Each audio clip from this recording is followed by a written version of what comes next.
So hello guys दोस्तों, मैं हूं वारिस। तो स्वागत है आप सबका अपने चैनल वारिस फ्री क्लासेस पे। दोस्तों क्लास 10th का जो बायोलॉजी है उसका फर्स्ट चैप्टर है जैव प्रक्रम। ठीक है, कितने बुकों में जैव प्रक्रम पोषण भी होता है। ठीक है, जो भी लोग एनसीईआरटी फॉलो करते हैं, बिहार बोर्ड है, झारखंड बोर्ड, यूपी बोर्ड, ठीक है, हर बोर्ड के लिए, ठीक है, स्पेशली बिहार बोर्ड के लिए, ठीक है, हर बोर्ड के लिए, स्पेशली बिहार बोर्ड के लिए बोल रहे हैं, क्योंकि बिहार बोर्ड में भी फर्स्ट चैप्टर क्या है, जैव प्रक्रम पोषण है। ठीक है, जिसे इंग्लिश में हम लोग लाइफ प्रोसेस कहते हैं। ठीक है, तो देखिए आज हम इस वीडियो में जैव प्रक्रम से जितने भी ऑब्जेक्टिव क्वेश्चन हो सकते थे वो पूरा कवर करने वाले। जी हाँ दोस्तों, टॉप 50 प्लस 50 से ज़्यादा। अब आप ही सोचिए, अगर एग्जाम में पूछा जाए ऑब्जेक्टिव, 50 पूछा जाता है मोस्टली, ठीक है, 100 पूछा जाता है, कितना पूछा जाता है, लगभग 80 पूछा जाता है साइंस में, बिहार बोर्ड में, ठीक है, 80 पूछा जाता है, जिसमें से 40 ऑब्जेक्टिव देना होता है। ठीक है, और 40 में भी 3 पार्ट होते हैं, फिजिक्स केमिस्ट्री बायोलॉजी। और फिजिक्स केमिस्ट्री बायोलॉजी में भी बहुत सारे चैप्टर पार्ट होते हैं। ठीक है, हर चैप्टर वाइज पूछा जाएगा। ठीक है,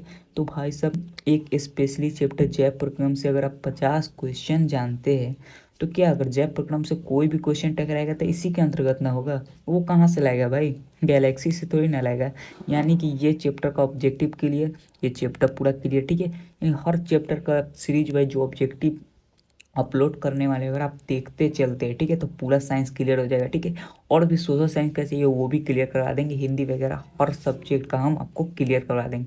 बस आप क्या कीजिए, वीडियो को पूरा एंड तक देखिए। ठीक है, इस वीडियो को देख लीजिएगा तो जय प्रक्रम तो पूरा क्लियर हो ही जाएगा। ठीक है, और वीडियो को लाइक और चैनल को सब्सक्राइब भी कर दीजिएगा। ठीक है, तो चलिए बिना वक्त वीडियो को स्टार्ट करते हैं, लेट्स गो। तो देखिए हमारा फर्स्ट क्वेश्चन क्या है, पादप में जाइलम उत्तरदायी है। ठीक है, पादप में जाइलम उत्तरदायी है किसके लिए? ऑप्शन आपके पास है जल के वहन के लिए, ठीक है, बी है भोजन का वहन के लिए, सी है अमीनो अम्ल का वहन के लिए, या फिर ऑक्सीजन का वहन के लिए। ठीक है, तो पादप में जाइलम उत्तरदायी है। तो देखिए इस पे यहाँ पे ट्रिक क्या लीजिएगा, ज से जाइलम, ज से जल, यानी जाइलम रहेगा तो जल होगा। एक फ्लोएम होता है, ठीक है, तो फ्लोएम में फ है तो समझ जाइएगा वो जल नहीं होगा, फ से कुछ और होगा। ठीक है, फ से भोजन वगैरह होगा। ठीक है, लेकिन ज है तो ज से जाइलम, ज से जल। ठीक है, तो पादप में जाइलम उत्तरदायी है जल का वहन के लिए, वन का ए हो जाएगा। ठीक है, अब ये नेक्स्ट है, ये पत्तियों में गैसों का आदान प्रदान होता है, कहाँ होता है, सीरा, रंध्र, मध्य शिरा, इनमें से कोई नहीं। ठीक है, तो पत्तियों का जो गैसों का आदान प्रदान होता है ना, वो होता है रंध्र में। ठीक है, 2 का बी। अब आइए तीसरा नंबर क्वेश्चन, स्लाइड को सर्वप्रथम कंपाउंड माइक्रोस्कोप से देखा जाता है, 5x पर, 10x पर, 25x पर, या फिर 45x पर।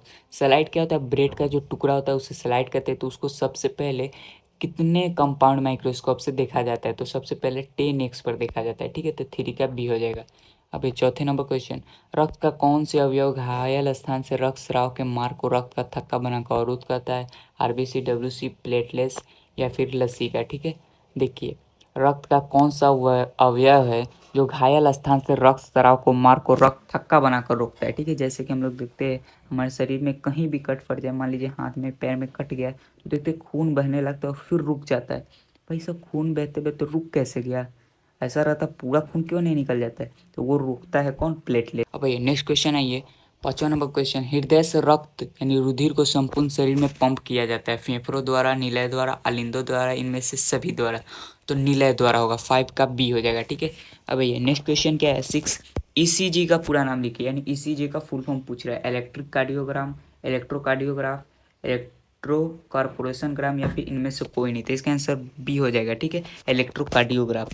अब ये नेक्स्ट क्वेश्चन, मैग्नीशियम पाया जाता है। तो देखिए यहाँ पे भी समझिए, मैग्नीशियम जो है दोस्तों वो पेड़ पौधे में पाया जाता है, और अगर हम लोग में जो पाया जाता है उससे आयरन है। ठीक है, यानी कि लोहा है, उसे लोहा कहते हैं। ठीक है, हम लोग में लोहा पाया जाता है। ठीक है, तो मैग्नीशियम है तो समझिएगा पेड़ पौधा होगा, लोहा है तो समझिएगा मानव होगा, मानव शरीर होगा। ठीक है, तो देखिए मैग्नीशियम पाया जाता है क्लोरोफिल, लाल रक्त कण में, वर्णिलोक में, ठीक है, या फिर वर्णिक में, या श्वेत रक्त कण में। अब आप कहिएगा अच्छा आप तो बता दिए पेड़ पौधे में पाया जाता है, लेकिन यहाँ पे तो पेड़ पौधे का बात ही नहीं हो रहा है। तो देखिए यहाँ पे पेड़ पौधे का अंग बात हो रहा है, क्लोरोफिल। ठीक है, बाकी क्लोरोफिल के अलावा ये तीनों अंग हमारा है। ठीक है, देखिए लाल रक्त कण, वर्णिक्लोर या श्वेत रक्त कण ये क्या है, हमारा है, लेकिन क्लोरोफिल क्या है, पेड़ पौधे का है, तो क्लोरोफिल ही होगा। ठीक है, तो 7 का ए हो जाएगा।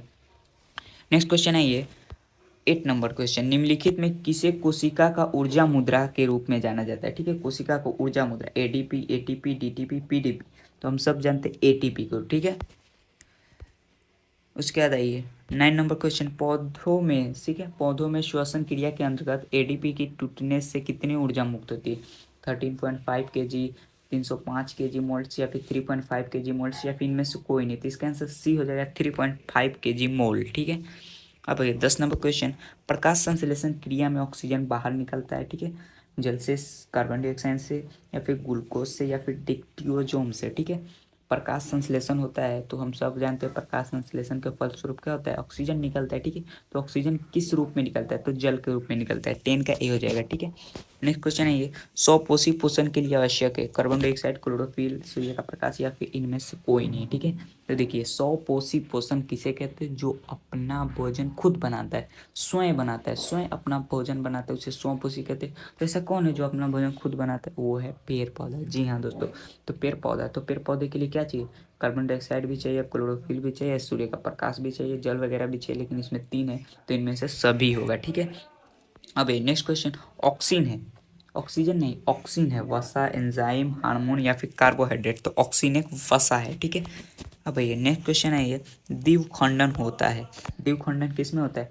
अमीबा में, पैरामीशियम में, या फिर लिस्मेनिया में, या फिर इनमें से कोई नहीं। तो देखिए द्विखंडन अमीबा में होता है। ठीक है, ये एक उसके जीव होता है। ठीक है, इसमें द्विखंडन होता है, बहुखंडन भी होता है। ठीक है, बहुखंडन पूछे तो अमीबा ही दीजिएगा। ठीक है, द्विखंडन बहुखंडन दोनों होता है। ठीक है, अब ये नेक्स्ट क्वेश्चन, इथाइल अल्कोहल किस प्रकार के श्वसन में बनता है। ठीक है, इथाइल अल्कोहल किस प्रकार के श्वसन में बनता है, पहला वायवीय, अवायवीय, या फिर ए और बी, यानी वायवीय और अवायवीय, या फिर इनमें से कोई नहीं। तो देखिए इथाइल अल्कोहल अवायवीय श्वसन के रूप में बनता है। ठीक है, तो 14 का बी हो जाएगा, अवायवीय। ठीक है, नेक्स्ट क्वेश्चन आइए, यकृत से निम्न में कौन सा रस निकलता है, यकृत से कौन सा रस निकलता है, लाल रस, जठर रस, पीत रस, त्रिरस।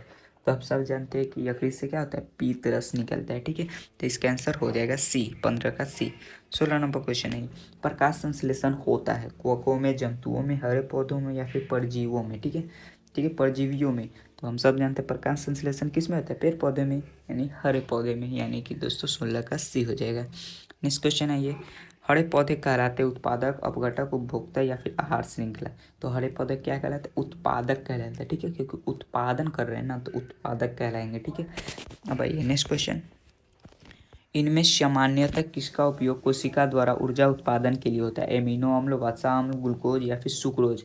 ठीक है, तो ऊर्जा उत्पादन के लिए तो किसका होता है, ग्लूकोज होता है, सामान्यतः ग्लूकोज का ही होता है। ठीक है, तो 18 का सी हो जाएगा। ठीक है, नेक्स्ट क्वेश्चन आइए, मनुष्यों में सांस लेने और छोड़ने की क्रिया को क्या कहा जाता है, श्वसन, श्वासोच्छ्वास, निश्वसन, या फिर निश्वसन। ठीक है, तो देखिए मनुष्यों में सांस लेने और छोड़ने की क्रिया को हम लोग कहते हैं श्वासोच्छ्वास। जी हाँ दोस्तों, 19 का बी हो जाएगा। ठीक है, नेक्स्ट क्वेश्चन है ये, निश्वास द्वारा निकली वायु में रहती है, निश्वास होती है उसके द्वारा जो निकलती वायु है उसमें क्या होता है, carbon dioxide, oxygen, pyruvate, nitrogen. तो उसमें क्या होता है, कार्बन डाइऑक्साइड होता है। ठीक है, 20 का ए हो जाएगा। नेक्स्ट क्वेश्चन आइए, प्रकृति में ऑक्सीजन का संतुलन कैसे बना रहता है। ठीक है, संयोजन क्रिया द्वारा, प्रकाश संश्लेषण द्वारा, अपघटन द्वारा, इनमें से कोई नहीं। तो इसका आंसर हो जाएगा प्रकाश संश्लेषण द्वारा। जी हाँ, प्रकृति में ऑक्सीजन का संतुलन प्रकाश संश्लेषण द्वारा बना रहता है। तो इसका बी हो जाएगा। ठीक है, अब ये नेक्स्ट क्वेश्चन क्या है, 22 नंबर क्वेश्चन क्या है, रक्त इनमें किसकी उपस्थिति के कारण लाल दिखता है, ग्लोबिन, हीमोग्लोबिन, थ्रोम्बोप्लास्टिन, या फिर फाइब्रिन।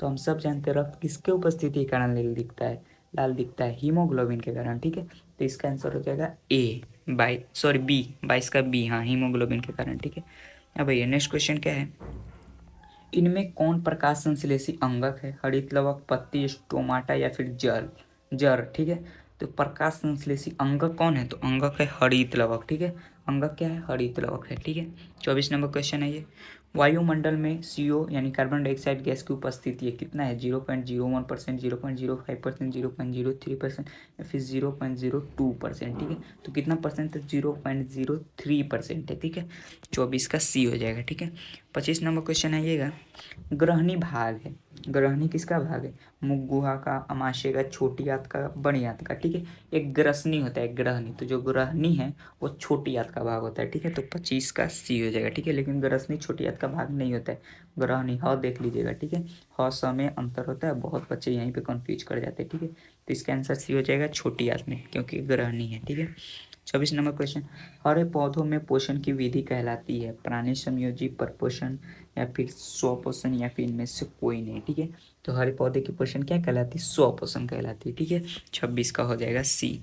27 नंबर क्वेश्चन, अमीबा है स्वपोषी मृतजीवी प्राणी संभोजी या फिर इनमें से कोई नहीं। तो देखिए अमीबा है प्राणी संभोजी, ठीक है। प्राणी संभोजी किसे कहते हैं, जो और प्राणी को खाता है, ठीक है, यानी कि और कीड़े मकोड़े को खाता है, उसे हम लोग प्राणी संभोजी कहते हैं। तो अमीबा एक प्राणी संभोजी है, ठीक है। अब आइए नेक्स्ट क्वेश्चन क्या है, लार में कौन सा एंजाइम पाया जाता है, माल्टेज, इरेप्सिन, एमाइलेज या फिर लाइपेज। तो लार में कौन सा एंजाइम पाया जाता है, तो एमाइलेज, ठीक है। 28 का सी हो जाएगा, ठीक है। 29 नंबर क्वेश्चन है, वसा का पाचन किसके द्वारा होता है, पेप्सिन, टाइलिन, एमाइलेज या फिर लाइपेज, ठीक है। तो जो वसा का पाचन है, ठीक है, वसा का जो पाचन है वो लाइपेज द्वारा होता है। और भी है, पितरस भी आता है, ठीक है, यकड़ी से पितरस भी आता है, एमाइलेज भी आता, सॉरी लाइपेज भी मिल के होता है, ठीक है। तो इसका आंसर अभी एक है, तो इसका आंसर लाइपेज हो जाएगा डी, ठीक है। वसा का पाचन किसके द्वारा होता है, लाइपेज के द्वारा होता है, ठीक है। नेक्स्ट क्वेश्चन क्या है, मनुष्य में पाचन क्रिया कहाँ आरंभ होती है, ठीक है। मानव शरीर जो उसका पाचन क्रिया होता है कहाँ से शुरुआत होती है, मलाशय से, अग्नाशय से, मुख से, ग्रहणी से, ठीक है। तो देखिए हम जो भोजन करते हैं तो हम जो मुख में यानी कि मुंह में जो चबाते हैं ना दोस्तों, खाना को, भोजन को चबाते हैं तो वहीं से आरंभ हो जाती है, यानी कि मुख से, ठीक है। चबाने फलस्वरूप ही स्टार्ट हो जाती है, ठीक है। तो इसका आंसर हो जाएगा सी, मुख से, ठीक है। नेक्स्ट क्वेश्चन आइए, किस पाचक रस के प्रभाव से आमाशय में दूध थक्का सा जम जाता है, ठीक है। टाइलिन, रेनिन, पेप्सिन, एमाइलेज, ठीक है। तो रेनिन के प्रभाव से आमाशय में दूध थक्का सा जम जाता है, ठीक है। रेनिन के प्रभाव से बहुत हार्ड है भाई, ठीक है। नेक्स्ट क्वेश्चन है ये, मानव हृदय में कितने कोष्ठ होते हैं, मानव हृदय में कितने कोष्ठ होते हैं, 2, 8, 1, 4, ठीक है। तो हम सब जानते हैं मानव हृदय में 4 कोष्ठ होते हैं, ठीक है। दयालिंद, बयालिंद, दयानिलय और बयानिलय, ठीक है। नेक्स्ट क्वेश्चन है ये 33 नंबर क्वेश्चन, मानव हृदय का औसत परकुचन दाब कितना है, लगभग 2013। देखिए ये लगभग 2013 इसलिए लिखा है, 2013 में पूछा जा चुका है बोर्ड में, ठीक है। ये बोर्ड में पूछा जा चुका है, ठीक है, इसलिए इसको 2013 लिखा गया, ठीक है। लेकिन क्वेश्चन है मानव हृदय का औसत परकुचन दाब है कितना है, 120 mm/Hg, 150 mm/Hg, 90 mm/Hg या फिर इनमें से कोई नहीं। तो हम सब जानते हैं दोस्तों 120 mm/Hg हो जाएगा, ठीक है। 33 का ए। 34 नंबर क्वेश्चन है, ये पौधों में वाष्पोत्सर्जन किस भाग में होता है, जड़, तना, पत्ता, फूल, ठीक है। तो वाष्पोत्सर्जन उसका क्या होता है, तो पत्ता द्वारा होता है, ठीक है। 34 का बी हो जाएगा, सॉरी सी हो जाएगा, हाँ पत्ता द्वारा, 34 का सी हो जाएगा, ठीक है। नेक्स्ट क्वेश्चन आइएगा 35 नंबर क्वेश्चन, मनुष्य का हृदय प्रति मिनट कितनी बार धड़कता है, ठीक है। मनुष्य का जो हृदय है प्रति मिनट कितनी बार धड़कता है, 120, 72, 200 या फिर 500 बार, ठीक है। तो हम सब जानते हैं 72 बार धड़कता है, ठीक है, प्रति मिनट 72 बार धड़कता है। नेक्स्ट क्वेश्चन है, मस्तिष्क उत्तरदायी है, यानी कि हमारा जो ब्रेन है वो उत्तरदायी है किन चीज़ों के लिए, सोचने के लिए, हृदय संपंदन के लिए या फिर शरीर का संतुलन बनाने के लिए, इनमें से सभी के लिए, ठीक है। तो देखिए मस्तिष्क तीनों के लिए उत्तरदायी है, यानी कि इनमें से सभी के लिए, 36 का डी हो जाएगा, ठीक है। नेक्स्ट क्वेश्चन आइएगा 37 का, मनुष्य में रुधिर क्षमता है, ठीक है, यानी कि खून क्षमता है, मनुष्य में जो खून है वो क्षमता है, फेफड़ा में, बोमेन, संपुट में, कुंडलित नलिका में या फिर मूत्रवाहिनी में। तो देखिए हमारे जो शरीर है उसका जो खून है वो क्षमता है बोमेन संपुट में, ठीक है, बोमेन संपुट में। 37 का हो जाएगा बी, ठीक है। नेक्स्ट क्वेश्चन आइएगा, प्रत्येक गुर्दे में कितने नेफ्रॉन होते हैं, लगभग 10 लाख, लगभग 1,30,000, लगभग 9 लाख, लगभग 8 लाख, ठीक है। तो देखिए प्रत्येक गुर्दे में लगभग 1,30,000 होता है, ठीक है, कंफर्म नहीं होता है हमेशा, लगभग 1,30,000, ठीक है। 38 का बी हो जाएगा। नेक्स्ट क्वेश्चन आइएगा, पादप अपशिष्ट संचित रहते हैं, ठीक है, पादप अपशिष्ट संचित रहते हैं, ठीक है। पत्तियों में, छाल में, कोशिकीय रिक्तिका या इनमें सभी में, तो इन सभी में होता है, ठीक है। पादप का जो अपशिष्ट है वो सभी में संचित रहता है, ठीक है। नेक्स्ट क्वेश्चन है, आगे मनुष्य में कौन उत्सर्जी अंग नहीं है, फेफड़ा, यकृत, अग्नाशय, वृक्क, कौन उत्सर्जी अंग नहीं है, ठीक है। तो अग्नाशय उत्सर्जी अंग नहीं है, ठीक है। तो इसका आंसर सी हो जाएगा। नेक्स्ट क्वेश्चन है 41, डायलिसिस मशीन द्वारा रक्त के शुद्धिकरण की प्रक्रिया क्या कहलाती है, हेमोडायलिसिस, डायलाइसेट या फिर सेलोफोन या फिर डायलाइजर। तो इसका आंसर हो जाएगा डायलाइसिस, ठीक है, सॉरी हीमोडायलिसिस, सॉरी 41 का ए हो जाएगा, हीमोडायलिसिस कहलाता है, ठीक है। नेक्स्ट क्वेश्चन आइएगा 42 नंबर, सामान्यतः ग्लोमेरुलर फिल्ट्रेट में निम्नलिखित में कौन उपस्थित नहीं होता है, ग्लूकोज, सोडियम क्लोराइड, एमिनो अम्ल या फिर एल्ब्यूमिन, ठीक है। तो इसका आंसर हो जाएगा डी, एल्ब्यूमिन, ठीक है।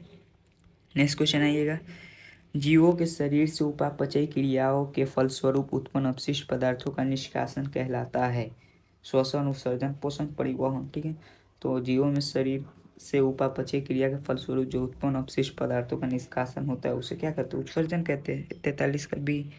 नेक्स्ट क्वेश्चन है ये, वृक्क की भीतरी नतोदर सतह जहाँ से वृक्क धमनी वृक्क में प्रवेश करती है तथा वृक्क शिरा बाहर निकलती है उसको क्या कहते हैं?